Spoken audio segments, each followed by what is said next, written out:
Hi welcome to my YouTube channel B A Hindi made easy. നമ്മളിന്ന് നോക്കാൻ പോകുന്നത് സുബ്രഹ്മണ്യ ഭാരതിയുടെ സ്വതന്ത്രതാ കാ പല്ലു എന്ന കവിതയാണ്. മദ്രാസിലെ തിരുനെൽവേലിയിലെ ഏട്ടയപുരം ഗ്രാമത്തിൽ 1882 സുബ്രഹ്മണ്യ ഭാരതി ജനിച്ചു. സ്വതന്ത്രതാ കാ പല്ലു എന്ന ഒരു ചെറിയ കവിതയിൽ കവി പല്ലു എന്ന ദളിത് ജാതിയുടെ സന്തോഷങ്ങൾ വിവരിച്ചിരിക്കുന്നു. എല്ലായിടവും ഐക്യം, സൗഹൃദം, സമത്വം എന്നിവ നിലനിൽക്കുന്ന ഒരു പുതിയ യുഗത്തെ ഈ കവിത സങ്കല്പിക്കുന്നു. പ്രവർത്തന ശക്തിയുടെ ആഹ്വാനവും ഇതോടൊപ്പം പരാമർശിച്ചിരിക്കുന്നു.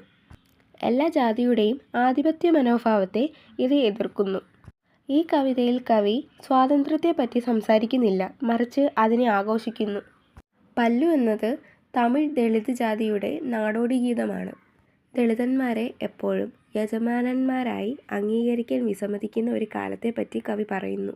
എന്നാൽ ഈ പുതിയ യുഗത്തിൽ അവഹേളനങ്ങളിൽ നിന്നും അവഗണനയിൽ നിന്നും മോചനമുണ്ടെന്ന് കവി വിശ്വസിക്കുന്നു.